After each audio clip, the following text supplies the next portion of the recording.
Hi, I'm Nick. And I'm Roy.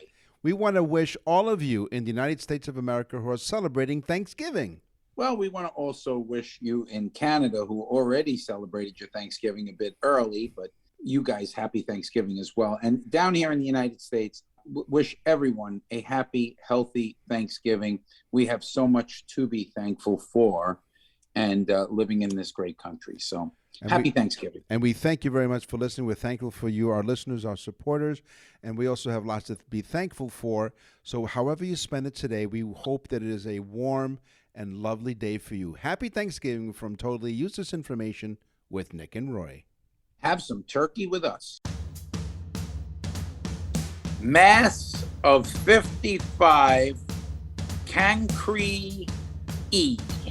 And that's all I'm going to say. And what does space smell like? This is Season 7 of Totally Useless Information with Nick and Roy. Listen, laugh, and learn. Hi, I'm Nick. And I'm Roy.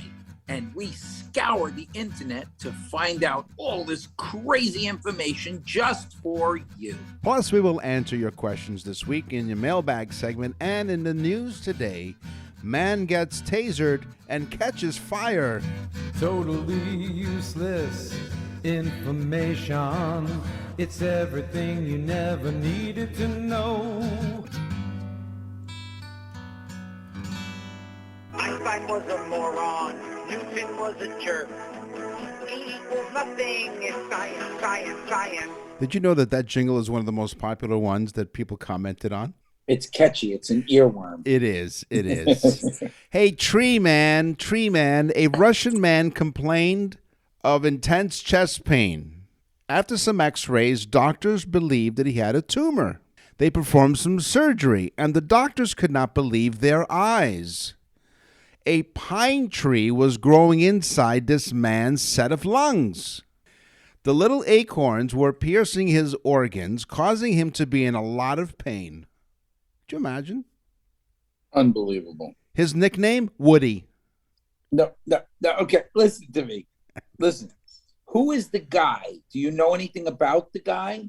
No, I just have a Russian man. Do you want me to look up his name? No, because I have the same fact. Do you really? I swear. So from time to time. So, okay, for those of But you... I have it in history because it's a historical thing. well, this could very well be a garden thing. This could be science or garden because he had a pine tree, which we learned in a previous episode that the pine tree is an indigenous plant or tree to Florida. Yes, and the story that I got was that he inhaled it and it went down the wrong pipe. Like you would drink something and cough it up. Well, same thing happened and it went into his lung.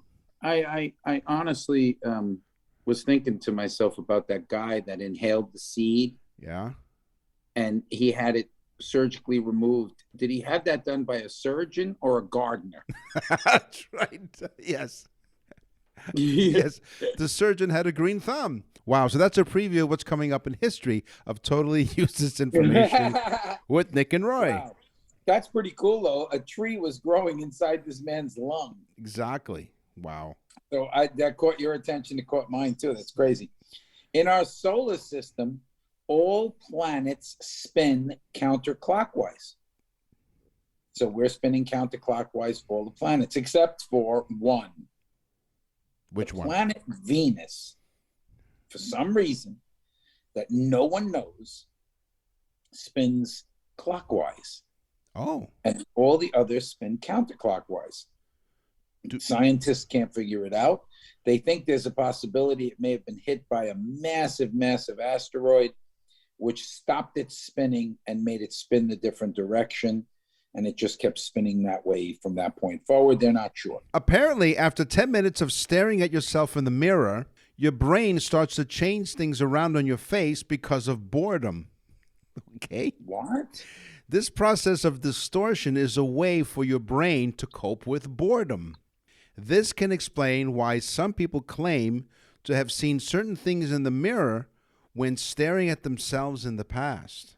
Oh, are you done, Nick? I'm done. You had me on that one. Oh, boy. Yeah.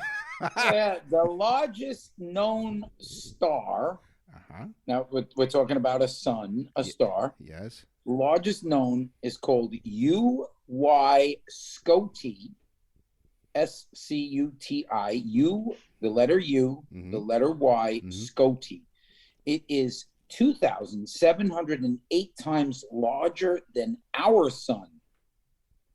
So it's huge. I mean, it's huge. Our sun is huge. This is 2,000. Just to give you an idea, if you were to overlay that sun into our solar system, it would reach to Jupiter. That's how big it is. That's pretty cool. I like that one. Yeah. So, when you go swimming and your eyes are red, you're thinking, it must be chlorine. Maybe I'm allergic to chlorine. You go swimming a lot. Do your eyes usually get red when you come out of the pool? No, mine, for some reason, never get red, Nick, other than one time that you were here over a holiday week. Well, let me explain. I will explain myself. At this time, all this time, we thought that your eyes were interacting with the chlorine in the pool. But as it turns out, the reaction was actually of the chlorine mixing with people's urine. So that explains it.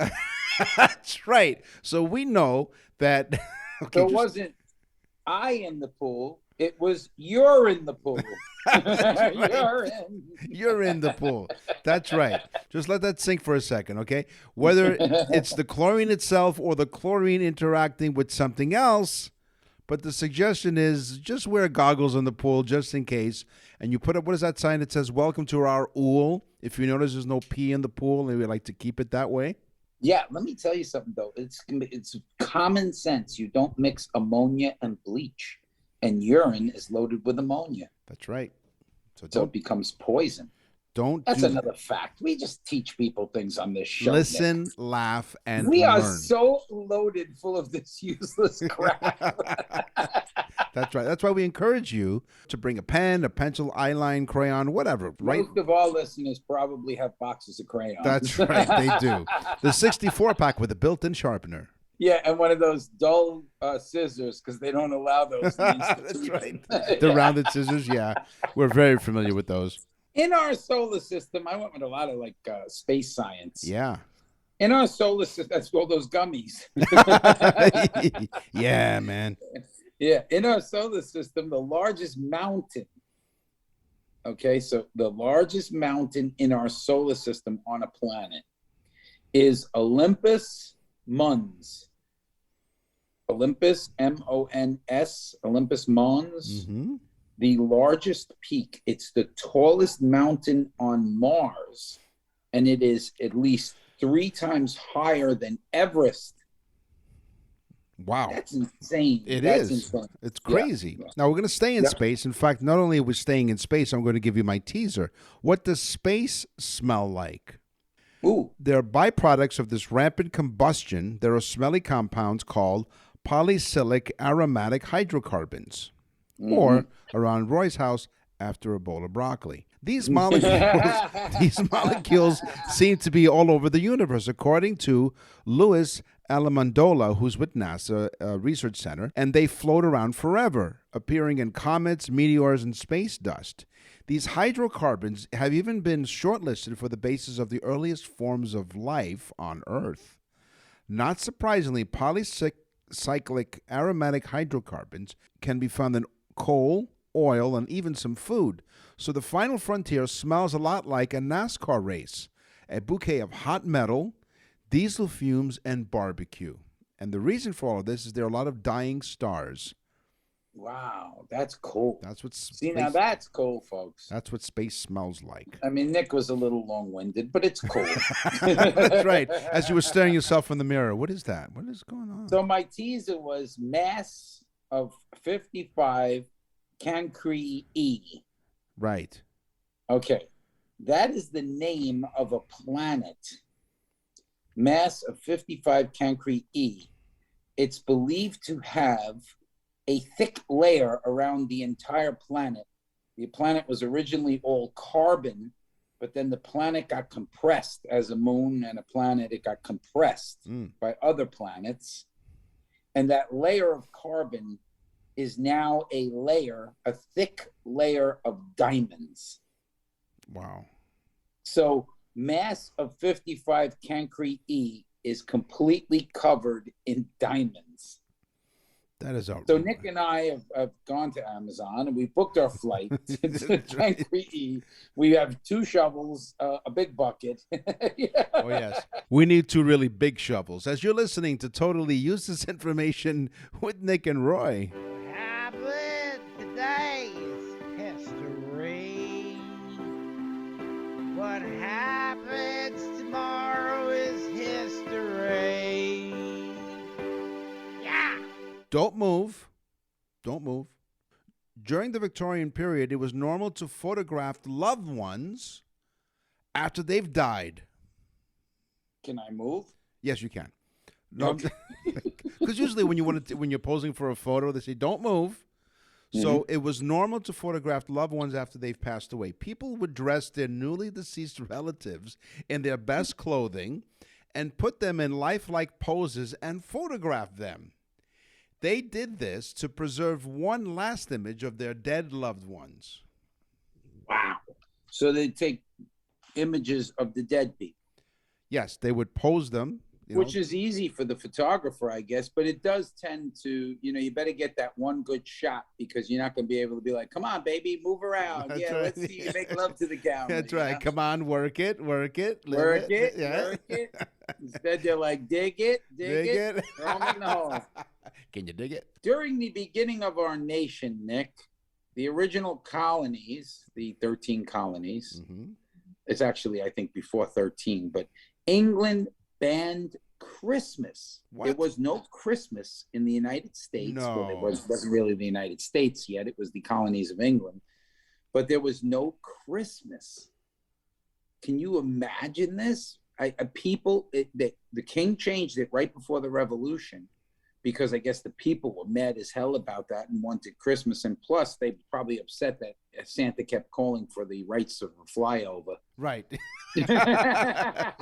And things changed after that. They changed the course of history, thanks to Santa Claus. And the award goes to the Medals of Honor were awarded. Oh, You all right there? You okay? I'm fine. Did one of your asteroids explode? Oh, did that make noise? Yes, it did. Oh, wow. No, that was the hydrocarbons coming out. What was it again? It was the, it was the polycyclic aromatic hydrocarbons. You could say that. Yeah. You don't have to say that. Just go, it's fine. Yeah. Take a good whiff. You go, I love the smell of polycyclic aromatic hydrocarbons in the morning. The first official Medals of Honor were awarded during the American Civil War. They were awarded to Union soldiers who participated in the Great Locomotive Chase of 1862. Crazy. Yeah. You know, Nick, there's so much history that people don't know about the United States and other countries, including your own. Mm-hmm. In the 1880s, a businessman in San Francisco was so popular in San Francisco that he declared himself, he was a bit of a nut, a crazy eccentric lunatic. Uh-huh. But because he was so well known there, he declared himself the Emperor of the U.S. Oh, how nice. Not only that, he began to print his own money as the emperor. He made his own currency. But he was so well liked and well known in San Francisco that most of the establishment bars would accept his money. Really? Can you imagine this? Yeah, this is a true story. He called himself the Emperor of the U.S. Good Yep. for him. Good for him. It's good to be the emperor Yeah. in your own mind. You know what? Fork you. Using forks. Nick, now please. This is a PG show. It is. Using forks used to be seen as sacrilegious. Ooh. The widely used eating utensils were once seen as blasphemous and an offense to God. Why? Because they were, quote, artificial hands, and as such were considered to be sacrilegious. You weren't really supposed to use artificial hands. You use what God gave you, the 2 hands. So no Wow. fork. No So you fork. ate with your hands, not a fork. That's correct. Now I'm going to give Wow, you. that's really forked up. It is. I'm going to give you something, a bonus here. So, you know, when you say okay, and you basically take your index finger and your thumb and your three fingers to the symbol of okay.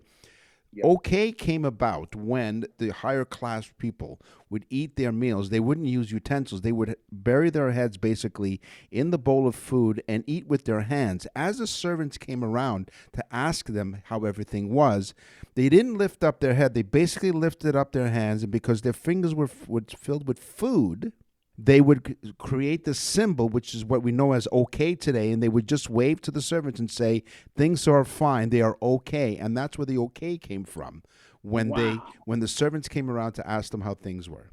Wow. Until this day, this is the way Nick eats in restaurants. That's right, yes. He's a hell of a guest to bring to a restaurant. Yeah, and lots of napkins. It looks like a pig foraging for food.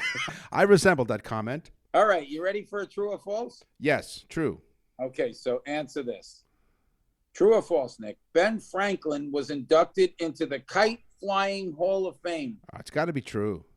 It's false. Oh, jeez. Okay. But he was inducted into the International Swimming Hall of Fame.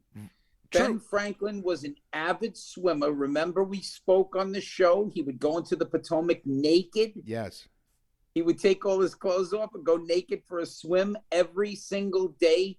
Ben Franklin was an extremely avid swimmer and swinger, I understand. Yes. but he was inducted into the Swimming Hall of Fame. Wow. You think he peed in the pool? Maybe. Not only that, but, you know, he used a lightning rod, and so that's how he created electricity. I don't think it was actually a lightning rod. I think he was just out doing the backstroke one day. Exactly. Boom. Boom. There you go. It was shrinkage. Now, Roy and I are friends for more than 40 years. Speak for yourself, Nick. I just did. John Adams and Thomas Jefferson, the founding fathers and the second and third presidents of the United States, respectively, were best friends. They died within hours of each other on July the 4th, 1826. The 50th anniversary of the adoption of the Declaration of Independence, Adams' last words were, "Jefferson lives," unaware that his old friend had died earlier that day. Wow. So on July 4th, 1826, the United States lost their second and third presidents of the United States. They died within hours of each other. And then they posed them to take photos. And they hated each other. Eventually they did. That's right. They were friends to the death, basically. You're listening to Totally Useless Information with Nick and Roy. Thank you very much for listening. We are in over 66 countries. We're also on the iHeartRadio Talk Network all across Canada, coast to coast to coast. Thank you for listening. We have many ways for you to get in touch with us. Mainly, you go to our website, nickandroy.com. You click on Contact Us. You know, when they go to nickandroy.com, yeah, they should click on birthdays. Why? Why? You tell us Okay. why. I'll tell you why. Because we get email after email. We do these birthday things. They're like mini shows about the day that person was born. So we do an individual show for individual people for their birthdays. It is phenomenal. People are going crazy.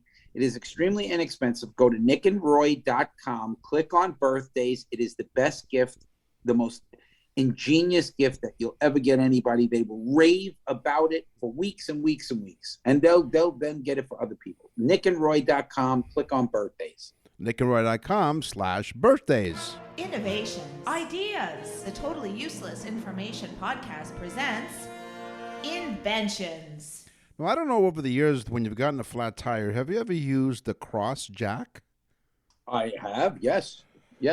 So the cross jack is basically, it almost looks like a scissor, right? Like scissor that just kind of comes up and lifts up the car. Mm-hmm. It was invented by James Flippin. Flippin was a young surgeon where he was tending to a trauma case where a man was gravely injured after a car fell off its jack and onto him. Flippin had to eventually deliver the tragic news to the man's family, And given that this was the first time delivering the news, it really is traumatizing for him. It really impacted him. So he said, let me see if I can do something about this. So there were hundreds of cases of car jack failures where the cars would slip off. So the design that he came up with features a wide cross-shaped design, increasing its stability. So the cross jack is the same old jack with a slightly new but noticeably safer design thanks to its staple base and not as many fatalities, thanks to trauma surgeon James Flippin. I owned a MG, an MGB car, even though it was a 1980, which is an antique now, but I mean it's not that old. MG never changed their jacks. They used their original jacks from 30, 40 years prior. They were called suicide jacks. They were literally a piece of metal with a thing that hooked on the bumper and sat in this little metal pad on the bottom. And then you clicked up the car, and of course they would slide out. They'd always slide out. They called them suicide jacks because people would get crushed under the car. Eesh. Another reason for James Flippin to flip the world on its ear and created the cross jack. Yeah. The musical instrument. No one knows who actually invented the first musical instrument. But we do now know that they date back, get ready, 30 to 40,000 years. Wow. People were banging drums and things like that, but 30 to 40,000 years. So music, the vibration and rhythm of music is built into our DNA, probably. You know, isn't that fucking crazy? It is. It is. You can bang on a drum all day. Yeah. Optical lenses were invented. The development of optical lenses were pioneered, actually, by Mesopotamians and Egyptians. Nowadays, optical lenses are used in various tools like telescopes and microscopes. Magnifying lenses led humans to better understand faraway objects like stars and other planets, as well as microscopic organisms. The use of optical lenses as aids for the weak-sighted started in the 13th century, and about 4 centuries later, the microscope and telescope became available. Magnifying lenses expanded our knowledge of various fields of study, including biology, astronomy, archaeology, chemistry, and physics, thanks to the Mesopotamians and Egyptians. Isn't that crazy? Yeah. They had glasses back then. We think of ourselves as so damn smart, but we don't know any history, you know? Those people had vision. The kazoo. Oh. You know the little instrument, the kazoo? Yeah. It was invented by an African-American man. And I hate saying that, by the way, an African-American man, too. Yeah. By this man. It was invented by a man. What caught my attention was his name. Okay. His name was Alabama Vest. And this is true. So Alabama Vest invented the kazoo, which is nothing more than a reed that vibrates on the top as you blow into it. If you've ever played a kazoo, it's kind of fun. It's like,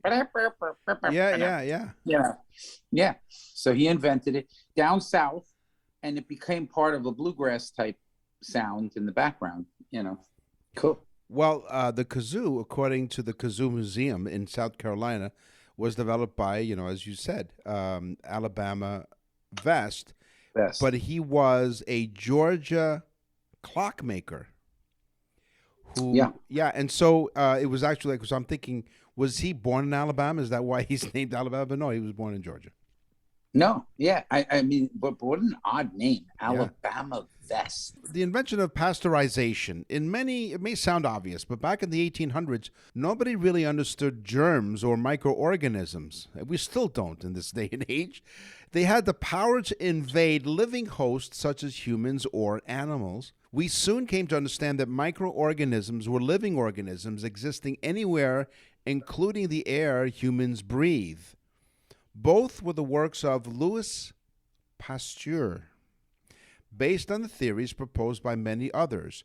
One of the first most practical implementations of the theory was the pasteurization method to sterilize bacteria in wine, milk, and beer. Pasteurization, yeah.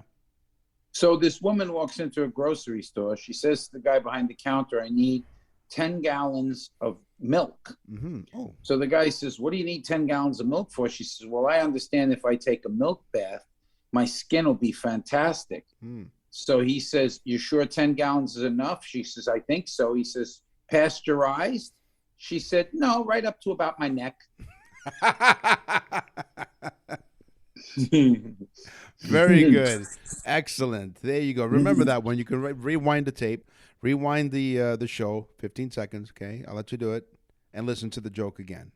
It's very funny. Welcome back to the show. Who invented the desk stapler? I don't know. I was sitting here doing some prep for the show, and I stapled something, and I said, there we go. Yes. Who invented the desk stapler? And the answer is George McGill. Oh. I mean, it's crazy, though, because you could find all this stuff out by just doing the research, which we do for you. Yep. You could say thank you, folks. Thank you, folks. George McGill, it was called the Bendable Paper Fastener originally, and it was licensed in 1867. The patent doesn't come through until 1879, where the patent was patent number 212316, and it was called the McGill Single Stroke Staple Press. Thus, the name staple comes into effect, and that's what it would be called from then on. Wow. So 1879 patent came through.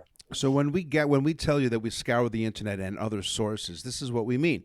We just don't sit at our computers and just Google, or search totally useless information about whatever the topic is. Sometimes we do that. But many times it's through the course of our day. Like Roy was saying, he sat down at his desk and saw a desk stapler. And where did that come from?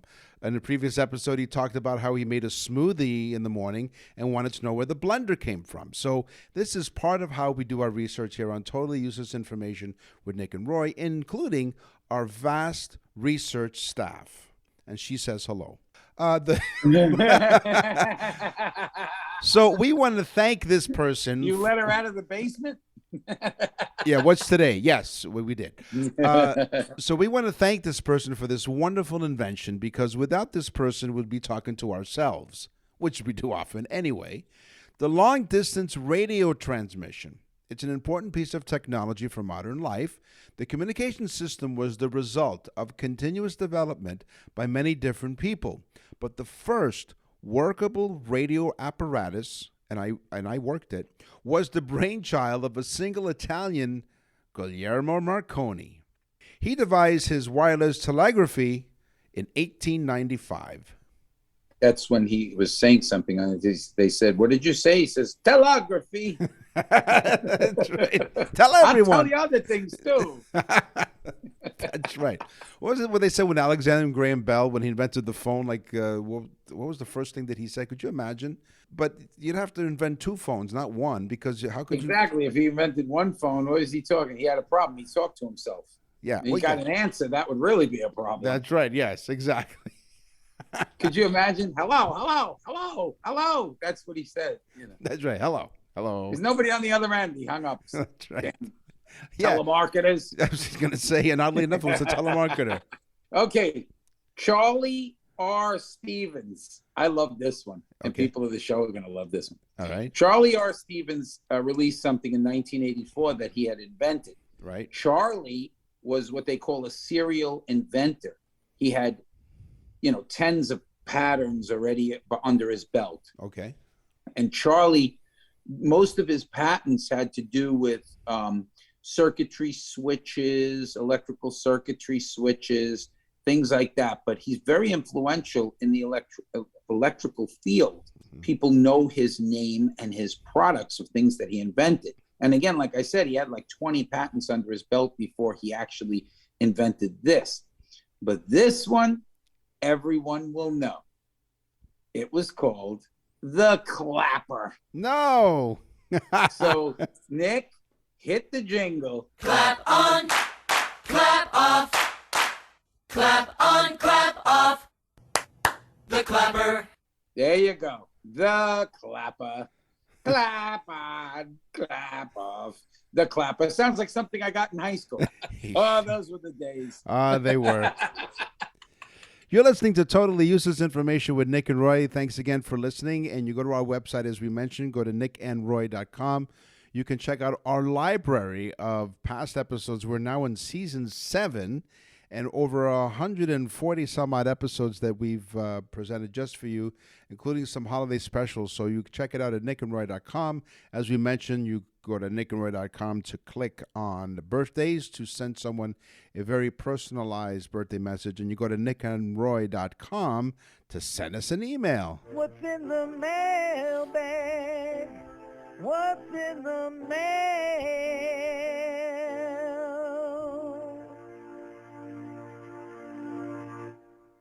Wanda W. That's what she wrote. Wanda W. Okay. From Stewart, Florida. She says, "My husband can't stop talking about his birthday message." There you go. Wanda says, "How do you guys do it?" Well, how do we do this show, Wanda? We're perfect, me and Nick. I mean, come on. We are amazing, aren't we, Nick? Yes, Roy. But she says he cannot stop telling people to listen to the show. He's becoming quite annoying, she said. Wow. She said, but really, it's the greatest gift I ever got him. And she said it was so gratifying to hear that from him. He said, "This was the greatest gift that you ever gave me." So how nice is that, Nick? You guys got to go on nickandroy.com and click on birthdays. It really is a cool gift to get. It is. It really is. My letter comes from Pauline from Pennsylvania. Dear Nick and Roy, we love listening to your show every time it comes out on the podcast. So what I do is I listen to the show, and then the next day I try to stump as many of my friends as I possibly can by telling them some of the facts that you and Roy have presented on the show. So I want to thank you for providing me with the source of useless information. Well, Pauline, you're very welcome. Here's my question. I've heard the expression, "I'm living on cloud 9." Where did the cloud 9 come from? Oh, wow. In September 1896, Pauline, the greatest cloud in the world was listed as cloud 9 in a new cloud classification. And so to be on cloud 9 became like floating on the tallest cloud on Earth. The story began with Sir Ralph Abercrombie and his partner Fitch. No, I'm not sure. Sir Ralph Abercrombie, who became fascinated with meteorology while serving in the British Army. So if you're living on cloud 9, you're floating on the tallest cloud on Earth. You're just flying in air as you're listening to our show. So thank you very much, Pauline. That's a very, very thoughtful. This is why people listen, Nick. That's right. They listen to the show. They listen to hear this stuff because who the hell in their right mind would know this? Yeah. You'd be on cloud 9 without us. Except for maybe Abercrombie, but he's long dust, you know? Yes, that's right. And he wore great clothes. You're listening to Totally Useless Information with Nick and Roy. And now for something completely useless. The picture of Nick. No. Which you can check out at nickandroy.com. You go to About Us and you'll see our high school pictures, actually. Check and that there's out. pictures of me in my underwear, right? The pictures of you in your underwear, thanks to Man-Made Brands. They had come on our show a few episodes ago, manmadebrands.com, and check it out. They're really cool. Okay, so the term starboard, now you've owned boats, so you know what starboard means. It derives from the Old English starboard, meaning the side in which the ship is steered. Before ships had rudders on their center lines, they were steered with a steering oar at the stern of the ship on the right-hand side of the ship because more people were right-handed. Wow. Now you know. There you go. Well, how about this? I'll top your useless information. Okay. With some more useless information about boats. Okay. The word posh means like a hoity-toity, upper crust, Yes. the rich people are posh. Yes. Okay. Where does the term come from? Well, steamers, ships, or cruise ships of their time, the people would go onto the ship and they'd bring their luggage, and they were, of course, very wealthy. So they brought big steamer trunks full of clothing because it was a long trip. Mm-hmm.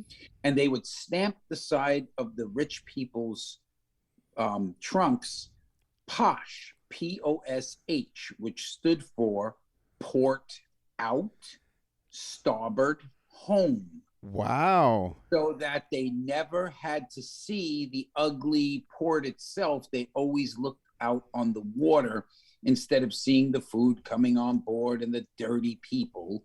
They were too wealthy for that and too posh for it. Wow, that is just amazing. Awesome. See, listen, laugh, and learn. That's what we tell you. I mean, I learned lots of stuff on the show, and that doesn't say much, really. Today on the I learned not to look at a picture of Nick for very long. It could be detrimental. Yeah, if you stare at a mirror long enough. Today on the show, we talked about science. We talked about history. We talked about inventions. It's time for the news. And now, from around the corner and around the world, this is TUI News. An Arkansas man is in the hospital, but he's expected to recover after he was engulfed by a fireball when he was tasered by state police while wearing a backpack with a gallon of gasoline inside. What? Wait a minute. He had a gallon of gasoline in a backpack. That's correct. And this is a man. Because one time I was tasered by police and I had eaten broccoli and beans the night before. That was quite the explosion. Yes, and the officers are still recovering. This is an Arkansas man about 1 o'clock in the morning. 1 o'clock in the morning, the Arkansas state trooper tried to stop a motorcycle in Little Rock that had no visible license plate. The rider, identified by state police as Christopher Gaylor, 38, drove off at speeds approaching 100 miles an hour. Wow. He ignored with a backpack full of gas. Well, they didn't know that at the time, but he ignored multiple traffic stop signs and traffic lights as he worked his way through Interstate 30, where a second state trooper encountered the motorcyclists. He got off the freeway and later jumped for the motorcycle in a residential area and ran. Oh. The motorcycle is seen on fire after being tased by the Arkansas State Police. The motorcycle went on fire? The motorcyclist is seen on fire, according to some accounts. One trooper deployed a taser in an attempt. So wait, the guy jumps off the bike and runs away with the backpack with the gas. Again, they don't know this yet, but yes, he has But a backpack. He's carrying this gas with him the whole time. They don't know this yet. All they know is that they have this motorcyclist who was driving over 100 miles an hour, ignored all traffic lights. One state trooper deployed, in order for them to really get him because he was running on foot, the trooper deployed a taser in an attempt to apprehend the suspect. Plus, it's fun. Yes. As the barbs of the taser struck Gaylor, a fireball engulfed him.